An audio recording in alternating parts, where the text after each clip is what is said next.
This is Kathy DeBoer, Executive Director of the American Volleyball Coaches Association. The North Country region of USA Volleyball is bringing you this recruiting tip of the week as part of their services and as a thank you for your membership.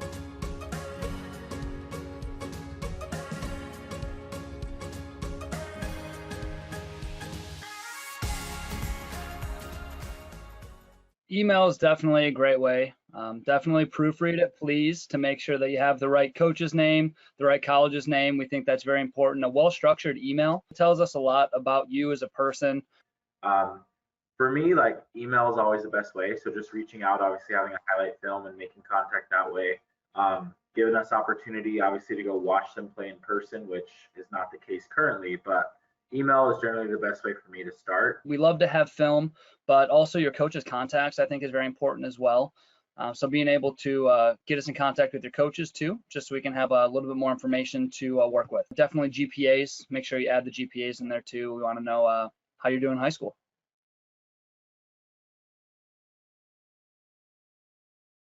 June 15th after your sophomore year is when we can start with phone calls, emails, etc. August 1st before your junior year is when you can start making official visits to Division I. You can make those official visits your junior year, but freshman, sophomore year, they got rid of all unofficial visits.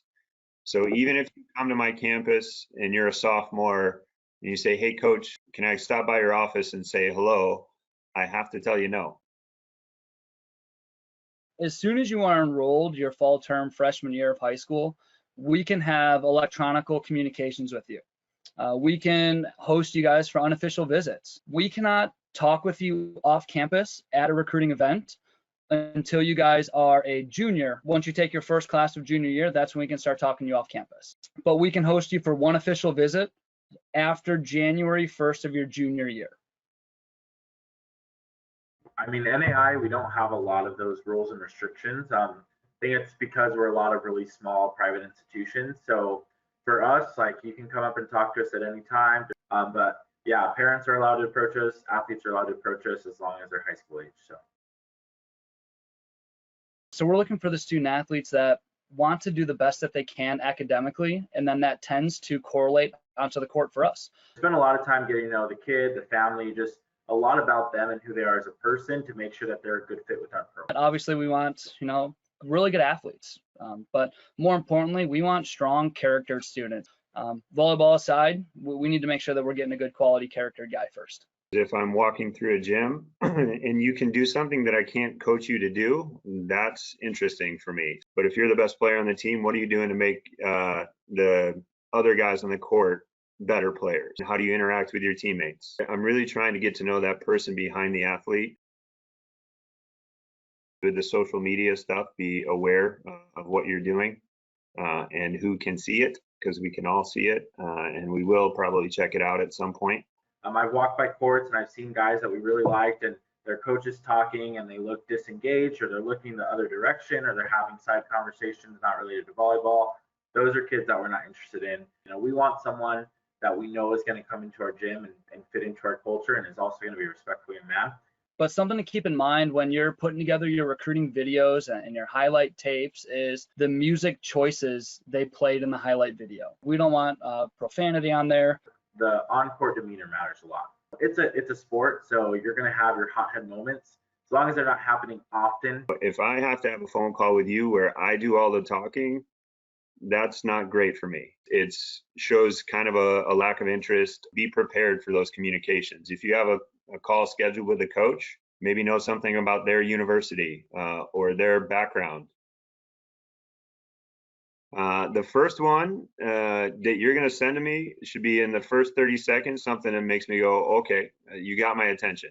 So maybe your best plays, whatever you think your best attribute is, put it front and center first.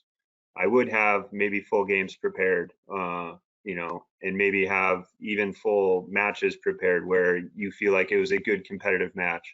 I want you to see it play against really good competition because that's more beneficial to me than watching you play against somebody who's not up to your level. Like, don't show us the same clip. We get a lot of film where the hitter hits every single ball across court. or the setters, every single ball is a perfect pass or a free ball transition. So we want to see the game. Like, we want to see what you can do. How do you better the ball? How do you make the play better? How hard are you working to get in the right position? We want to see your top 10 in that initial video. We want to go, wow, we want this kid. We're all at 4.5 scholarships for the entire roster. So in any given year, you can expect teams to have, usually between like 75% to 1.5 scholarships available to recruit with. Now that can obviously vary depending on where your roster is weighted. Full scholarships are very rare, but you can combine your academic aid with your athletic aid. So sometimes those student athletes have some financial resources through the academic avenues. With the NCAA Division III, all institutions do not offer athletic scholarships. Things that we look at from the institutional side is where are your grades? What were your high school transcripts like? The Division III is more focused on the academic side and the internship and business side and what you're going to do after you graduate. So every school is a little bit differently, and it just depends on how your system's set up. So I have a few guys with full ride scholarships. A lot of guys are paying around half tuition at our institution, but don't expect a full scholarship. I mean, it's incredibly rare. There's two things you can't teach: height and athleticism. So that's something that we definitely look at across every level that coaches volleyball is how tall are you? How athletic are you? But then there's a lot of the IQ factor. Height is not a big thing as long as you have that instinct and that nose for the ball. So you got to have a great serve, a good variety. You got to be able to help your team out from behind the end line. Controlling an attacker is important. Play defense like crazy. Dig everything that comes your way, and then you can, if coaches are comparing you to a 6'4", 6'5" guy who doesn't do all of those things, then you're more likely to come off well in that scenario. I've had a lot of athletes that use outside recruiting services to contact me. Whether you just send me a YouTube link or that service, either way is fine. I can't say that I spend a lot of time using it. I just rely a lot on athletes contacting us or kids that we see within competition. We use recruiting services.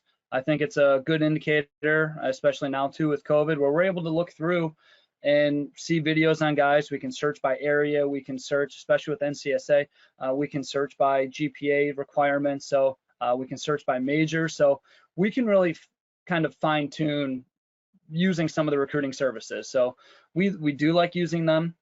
We're also a fan of just getting raw footage from you or a couple highlights without using the recruiting service. I'll watch it and I'll take communication through those vendors, but I don't usually go out to those vendors to kind of search their database for different recruits.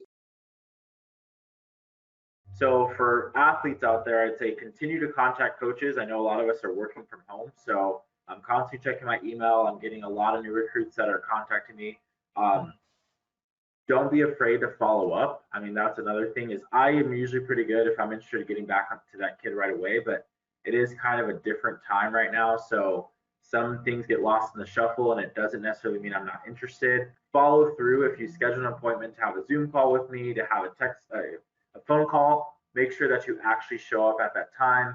Make sure that you communicate if you can't. I've had a lot of athletes not be good about following through now that things are digital. So yeah, it's definitely challenging, but if I was an athlete, I'd say just continue to contact coaches. We're on our computers a lot nowadays. Be patient and be flexible, because the natural progression for us of recruiting is evaluate, communicate, and then there's the in-person part of it. We get to know you, you come see campus, you come do that. I don't know when I'm going to be able to have recruits on my campus yet at this point. So be patient, be flexible, and yeah, be proactive in your recruiting. Use the resources that you have available to you as a recruit.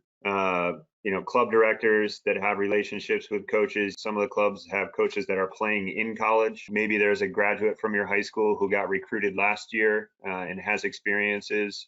Don't be afraid to reach out to those people and have conversations with, kind of what they learned in their process. And it can be sometimes beneficial or useful in your process. That's our recruiting tip of the week. Thanks for your membership in the North Country region.